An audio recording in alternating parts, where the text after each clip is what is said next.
15-24 ans n'étaient pas satisfaits par les mesures prises par le gouvernement. Au final, le dernier slide avant de conclure, c'est de revenir sur les priorités de la population en matière de politique sociale. Donc nous avons posé la question, qu'est-ce que vous attendez du gouvernement pour sortir, qu'est-ce que vous préférez que le gouvernement fasse pour sortir de la crise? Donc les répondants ont insisté sur le kit et le matériel de protection. Donc cela peut-être est dû que les ménages sont en train de dépenser plus dans les matières de protection, comme nous l'avons vu dans le slide précédent. Donc il espère avoir des subventions en matière des subventions pour acquérir ces kits de matériel de protection. Et la deuxième priorité, c'était l'aide sociale aux familles nécessiteuses et ensuite les prêts pour les familles. Donc voici les principales attentes de la population qu'il faudrait prendre en charge. Donc ce slide va faire la transition vers la conclusion. Donc là, dans cette conclusion, on va proposer certaines recommandations. La première est de la prise en compte des attentes et des préférences de la population pour l'implémentation de toute politique sociale. Donc ça, c'est important pour faire en sorte que la politique implémentée soit compatible avec les attentes de la population et soit, in fine, réussie. Renforcer le système de protection sociale pour une meilleure résilience de la population. Donc, si on couvre la population de façon adéquate contre les risques sociaux, même en cas de pandémie, la population serait résistante et résiliente. Donc le système de protection sociale doit absolument être revu et renforcé. Même s'il y a assez de programmes diversifiés qui couvrent plusieurs catégories de la population occupée, mais la qualité des prestations a besoin d'être revue et améliorée. Donc il faudrait aussi cibler la population les plus vulnérables, notamment les jeunes et les femmes, et les catégories traditionnellement vulnérables. Donc nous avons vu dans cette présentation que les jeunes, les femmes, les indépendants et les apprentis sont plus vulnérables. Donc s'il y a des politiques implémentées sur le court terme, il faudrait cibler ces catégories de la population.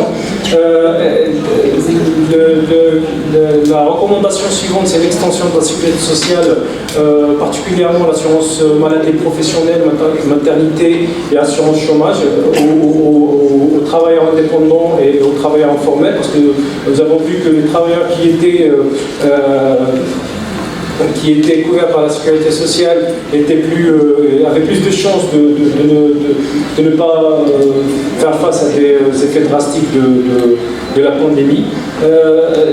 Toutes ces améliorations dans le système de protection sociale ne vont pas sans chercher d'autres sources de financement, parce que les sources actuelles, les contributions des travailleurs ne sont pas nécessaires pour améliorer son efficacité. Donc le Bureau international du travail, il me reste 2 minutes, une minute. Le Bureau international du travail, il a avancé 8 options pour élargir l'assiette fiscale pour la protection sociale. Parmi elles, la réduction des dépenses publiques, l'extension de la sécurité sociale contributive aux travailleurs informels pour avoir plus d'argent. Donc il faudrait revoir ces options et choisir les meilleures options pour l'Algérie, même si certaines d'entre eux ne sont pas adéquates pour l'Algérie. Au final, c'est collecter des données régulièrement sur la pauvreté et la vulnérabilité parce que chaque politique doit être basée sur des données réelles et les données sur la pauvreté et la vulnérabilité sont très rares en Algérie. Merci pour votre attention. Merci, monsieur Mokhtar. En fait, vous avez présenté quand même assez de résultats qui incitent au débat. Je crois qu'il y a certaines questions, la question pourquoi qui se pose en premier lieu. Et deuxièmement, c'est un peu par rapport aux police implications que vous avez évoqué à ce niveau. Sans tarder, j'invite Mohamed à présenter en fait l'étude sur les entreprises. Salam alaikum. Je tiens à remercier le comité d'organisation pour cette journée et les responsables des plans nationaux d'administration pour son accueil. Et je remercie aussi mes prédécesseurs pour leurs interventions riches et en information et de qualité. Donc de ma part, je vais essayer de présenter un travail de recherche qui porte sur l'impact de la pandémie de la Covid-19 sur l'activité des entreprises en Algérie. Donc dans la continuité des travaux qui ont été réalisés, donc on a essayé, moi et mon équipe, au niveau du CREAD, de se pencher sur les entreprises et de voir quel est l'impact et comment les entreprises se comportent en temps de crise, à savoir la crise sanitaire de Covid-19. Donc ce travail a été réalisé par une équipe de recherche composée de moi-même et Saïd Farhi, Benkasser Yemen, Ouenassi Najib. Donc sans plus tarder, voici la structure de notre présentation. Donc nous avons le contexte et objectif, nous avons aussi la démarche méthodologique, nous avons les principaux résultats, la discussion, la conclusion et les perspectives de recherche.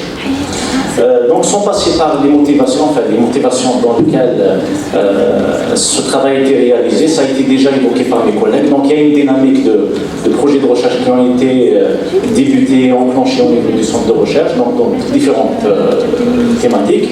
De notre part, on a essayé, de par l'intitulé dans notre équipe, de s'intéresser à l'entreprise et de voir comment les entreprises algériennes se comportent en temps de crise et quel est le niveau d'impact et quel est le secteur le plus, qui a subi le plus d'impact par rapport à d'autres secteurs. Pour cela, on s'est situé dans un contexte un petit peu particulier par rapport à l'économie algérienne.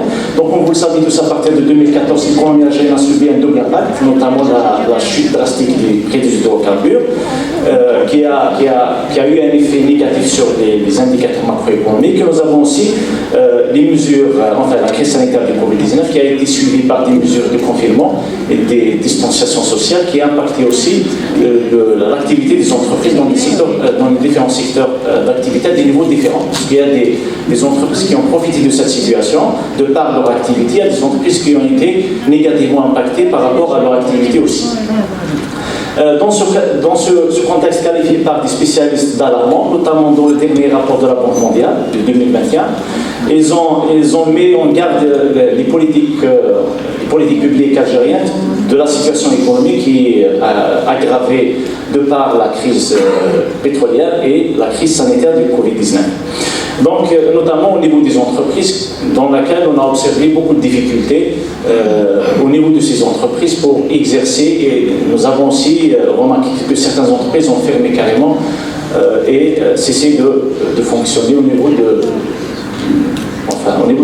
plusieurs secteurs, à savoir le secteur manufacturier, le secteur des transports.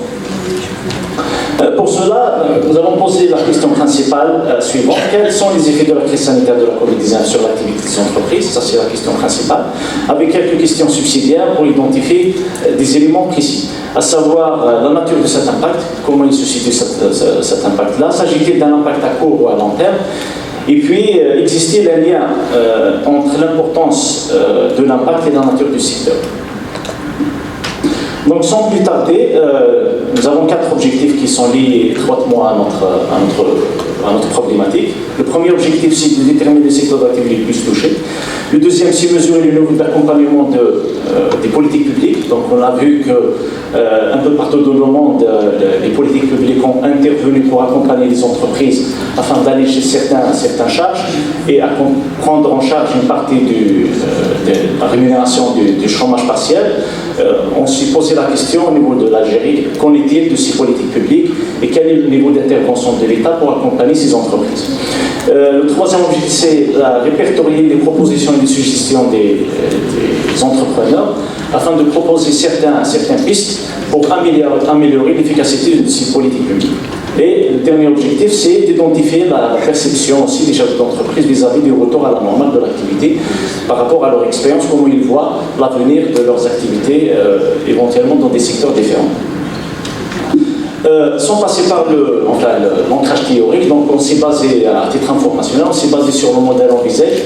C'est un modèle dérivé du modèle d'équilibre général, dans lequel on identifie les différents acteurs du secteur économique, c'est-à-dire le cycle économique, et ce qui permet de mesurer les canaux de transmission de ces effets des différents acteurs d'une économie. Donc passons directement à la démarche méthodologique. Donc on a choisi de travailler d'utiliser le questionnaire comme le modèle d'investigation version historique de l'information. On a réalisé un questionnaire en deux langues, arabo-français, pour toucher le maximum, pour apporter l'information de manière équitable à l'ensemble des opérateurs économiques. Le questionnaire est composé de 3 rubriques principales. Donc on a préféré d'avoir un questionnaire un peu plus léger, sachant que les entreprises ont une réticence pour répondre à certaines informations. Donc on a essayé de réaliser un questionnaire relativement rapide à renseigner et pour avoir l'essentiel de l'information recherchée.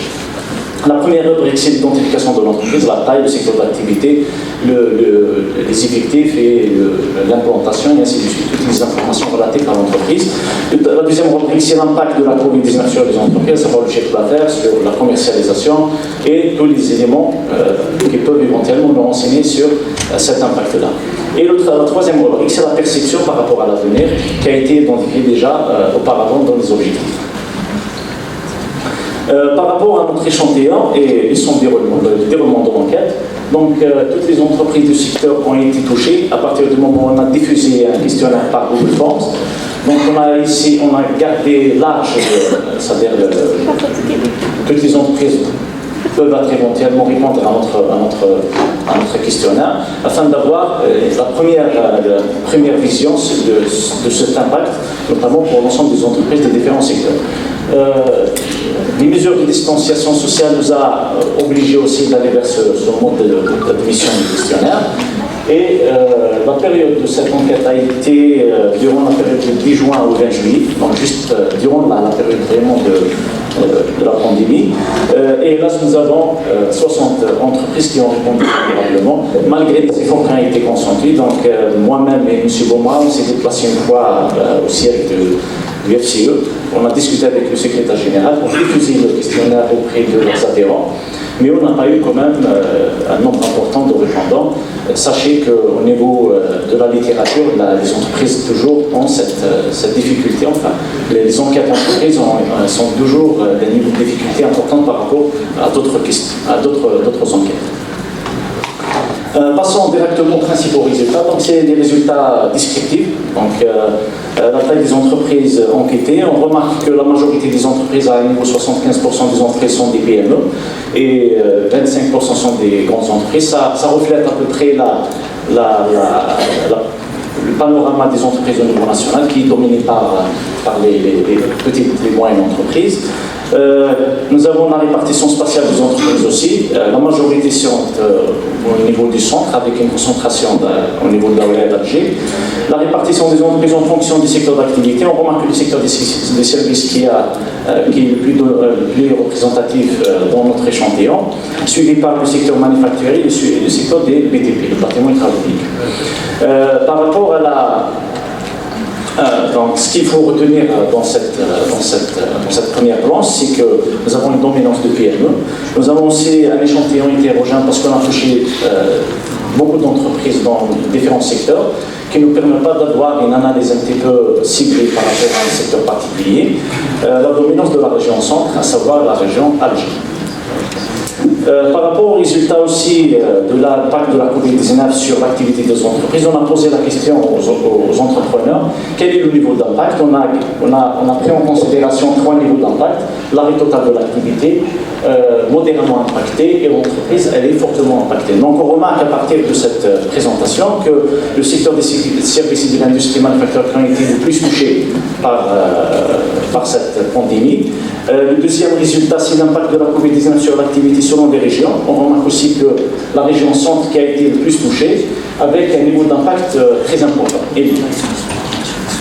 Passons maintenant à l'impact de la crise sanitaire sur le plan financier. Donc, on s'est intéressé à poser la question sur le chiffre d'affaires. Comment le chiffre d'affaires a été impacté durant cette période de crise, dans lequel on a observé que l'ensemble des entreprises enquêtées ont eu une réduction du chiffre d'affaires qui est égale à 50%, avec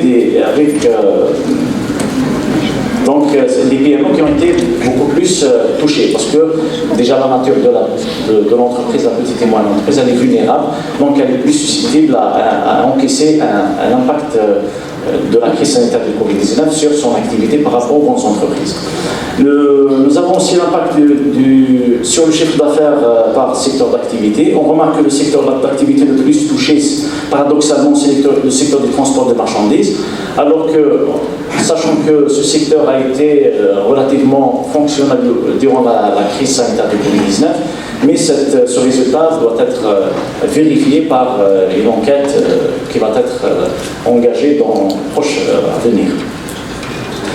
Par rapport aux résultats, donc aussi dans la continuité, nous avons l'existence de difficultés à commercialiser les produits, parce que les mesures de confinement et les mesures de confinement qui ont été instaurées par les pouvoirs publics ont posé beaucoup de problématiques pour le transport des marchandises et la commercialisation des produits. Donc à partir de là, nous avons pratiquement 93% des répondants ont indiqué qu'il y avait des difficultés à commercialiser les produits. Parmi les causes de cette difficulté, nous avons recensé, ça c'est une question ouverte qui a subi un traitement, on les a classés par pourcentage. Donc le premier critère qui a été avancé, ou la première cause qui a été avancée par les entrepreneurs, nous avons l'arrêt total de l'activité et le manque de l'absence des clients. Et nous avons aussi le deuxième critère, c'est le confinement du personnel, le confinement du personnel et manque de transport. Donc il y a la difficulté aussi au personnel d'accéder au lieu de travail, qui a posé un problème au niveau des entreprises pour faire fonctionner un peu leur activité de production. Et nous avons le troisième critère, c'est le problème de financement, l'augmentation des créances. Donc on a remarqué que durant cette période-là, beaucoup d'entreprises ont eu des difficultés financières, d'où certaines entreprises ont recouru à l'arrêt total de leurs activités. Très bien. Par rapport à un autre résultat intéressant aussi, c'est le pourcentage des personnes qui n'ont pas rejoint le lieu de travail. Donc ça rejoint un petit peu la présentation qui a été faite par mon collègue Riyad Benabrit concernant le télétravail. Donc on a essayé de toucher, ne serait-ce que par une question, cette question au niveau des entreprises et comment ils ont pu résoudre ce problème relatif à la problématique du télétravail par rapport aux différentes entreprises. On remarque que plus de la moitié du personnel n'a pas pu rejoindre le lieu de travail, donc ça c'est un résultat qui a été déjà regardé par mon collègue. Cet impact est plus ressenti dans le secteur du service et du BTP, ça aussi est un résultat important, où l'ensemble des projets des bâtiments et travaux publics ont été mis à l'arrêt à cause des différentes restrictions qui ont été imposées par les pouvoirs publics. Nous avons aussi l'adoption, nous avons posé la question, est-ce qu'il y a des entreprises qui ont adopté le télétravail au sein de leurs établissements? On a 52% des répondants indiquent qu'ils ont eu recours au télétravail dans le cadre durant cette période-là. 8% n'ont pas pu instaurer ce mode de travail et 40% c'est des entreprises qui ont indiqué que la nature de leur activité ne permet pas de mettre en place le télétravail, notamment le bâtiment et travaux publics et d'autres secteurs manufacturiers.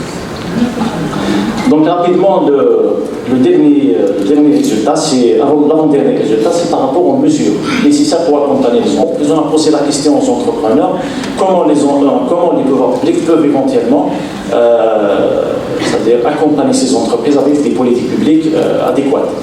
Parmi ces résultats, nous avons la couverture de la fluctuation du DENA. Donc la problématique du taux de change se pose au niveau des entrepreneurs algériens, notamment en termes d'importation des matières premières et des intrants. Le report de paiement des charges telles que le loyer, l'énergie et l'Internet, parce que les entreprises indiquent qu'ils ont des difficultés financières, donc ils souhaitent que l'État algérien intervienne pour que ne serait-ce que reporter un petit peu d'échéance par rapport au paiement de ces charges.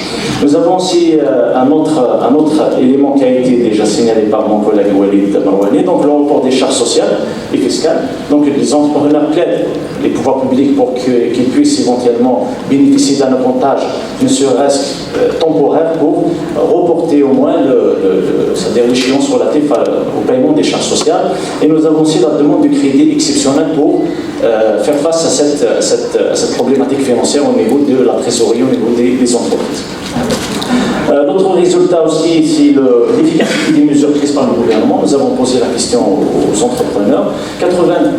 Pratiquement 92% indiquent que les mesures prises par le gouvernement ne sont pas suffisantes et même inefficaces pour accompagner leurs activités. Et parmi les mesures adéquates du point de vue des entrepreneurs, à partir du moment que les entrepreneurs indiquent que ces mesures ne sont pas adéquates, on a posé la question: comment voyez-vous ces mesures et quelles sont les mesures qui peuvent éventuellement apporter plus de résultats et plus de réponses à vos préoccupations? On les a classés par poids. Le premier résultat, c'est l'exonération et prise en charge des charges fiscales et sociales. Donc ça consolide un petit peu le premier résultat. Le deuxième élément, c'est la reprise du transport et la prise en charge du chômage partiel. Donc c'est ce qui permet aux entreprises de recevoir plus d'aide financière afin de supporter les charges sociales. Et nous avons comme troisième élément la prise en charge d'une partie de la masse salariale. Ça aussi, c'est un autre problème dans lequel les entreprises se sont confrontées. C'est la masse salariale qui pose un vrai poids pour ces entreprises-là. Et le dernier résultat, c'est la vision des entrepreneurs par rapport à l'avenir de leurs activités. Donc, on a posé un certain nombre de possibilités, dans lesquelles 21 répondants ont indiqué qu'il y aura une reprise de l'activité, normalement au bout de 6 mois. Par contre, à un niveau équivalent, on a remarqué que les différentes propositions ont eu la même réponse, c'est-à-dire la réduction de la production. La production restera un niveau bas durant toute la période de la crise sanitaire. La réduction du chiffre d'affaires. Nous avons aussi la tension sur la trésorerie qui est un élément très important et qui persiste aussi. La réduction d'effectifs qui a été soulevée par les entrepreneurs en absence d'accompagnement de l'État. Les entrepreneurs sont en face d'une situation difficile qui est le recours au licenciement pour alléger un petit peu les charges de ces entreprises-là. Et le report des investissements, donc les entreprises qui envisagent d'investir, donc durant cette période-là, ils envisagent durant les 6 mois à venir de reporter tous les investissements qui ont été prévus. Et nous avons aussi la fermeture de l'entreprise carrément, donc il y a des entrepreneurs aussi qui envisagent carrément de fermer l'entreprise. Et nous avons la reprise de l'activité qui a été signalée auparavant. Donc vous voyez bien que, en termes d'impact, les entreprises se portent vraiment très mal durant cette période de la crise sanitaire, d'où l'intervention de l'État est très urgente afin d'accompagner ces entreprises. En guise de conclusion, donc les principaux résultats sur lesquels on va s'arrêter, c'est l'impact de la crise sanitaire du Covid a eu un effet immédiat généralisé sur l'ensemble des entreprises des différents secteurs, qui a été relevé par les principaux résultats. Le deuxième, toutefois, cet impact varie considérablement selon le secteur. Comme je disais tout à l'heure, il y a des secteurs qui ont été favorablement impactés par rapport à la crise sanitaire, à savoir les secteurs agroalimentaires, dans lesquels ont eu leur chiffre d'affaires augmenté. Par contre, les secteurs des services, les secteurs des bâtiments et des travaux publics ont eu un impact négatif. Donc ce résultat a été partagé par d'autres travaux qui ont été publiés par Cassi et Ifougali et Tamil, donc qui vont dans le même ordre, où l'impact est différencié selon le secteur d'activité. Le dernier résultat, c'est les entreprises des pays à revenus faibles, comme l'Algérie, ont plus d'impact, c'est-à-dire subissent plus d'impact négatif par rapport aux pays qui ont un revenu soutenu, ou les pays développés, ce qui a été soulevé dans l'avant-dernier rapport de la Banque mondiale de 2020. En guise de limiter les perspectives de recherche. Donc, vous voyez que cette enquête a touché 60 entreprises, ce qui ne permet pas de généraliser les résultats et de rester très prudent quant à l'interprétation et à l'usage de ces informations, ce qui nous amène à réfléchir, à faire une autre étude un peu plus large. Nous avons aussi l'information recueillie par le biais du questionnaire reste insuffisante. Il faut aussi réfléchir à des entretiens avec les chefs d'entreprise pour avoir plus d'informations. Et nous avons aussi, en termes de perspective, l'enquête par questionnaire doit être accompagnée par une enquête d'entretien, des entretiens avec les chefs d'entreprise pour récolter de l'information qu'on ne peut pas mesurer par questionnaire. Adopter une vision plus large, c'est-à-dire une enquête dynamique et longitudinale, c'est-à-dire il faut toujours faire des enquêtes régulières, chaque 6 mois, chaque année, pour voir comment la situation, comment les entreprises se comportent durant cette crise-là. On le remarque tous que cette crise, elle s'est installée dans le temps. Et puis, il faut vraiment réfléchir à une meilleure manière d'accompagner ces entreprises, parce que c'est le seul moyen de rester, de garder l'économie algérienne fonctionnelle et dynamique, parce qu'on est devant une crise sans précédent. Je vous remercie pour cette attention. Merci Mohamed.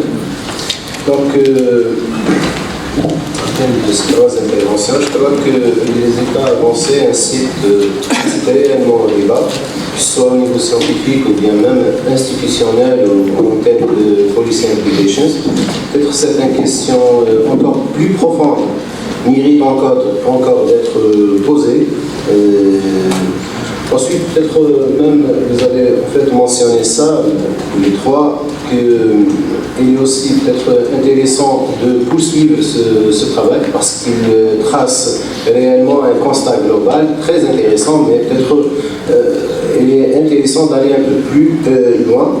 Et peut-être enfin par rapport à ces résultats, il est intéressant aussi d'aller vers des étapes d'évaluation en fait, que ce soit des politiques entreprises par l'État ou même par rapport, parce que la première présentation de Mme Mehna, elle a essayé en fait d'aller en deuxième phase, de voir par la suite voilà, un peu le comportement. C'est de même manière là, que ce soit pour les entreprises ou les ménages, parce qu'il y avait certainement certaines mesures qui ont été entreprises. On ne peut pas avoir un impact sur place, en fait, ou dans un mois, mais peut-être c'est intéressant aussi d'aller un peu plus loin.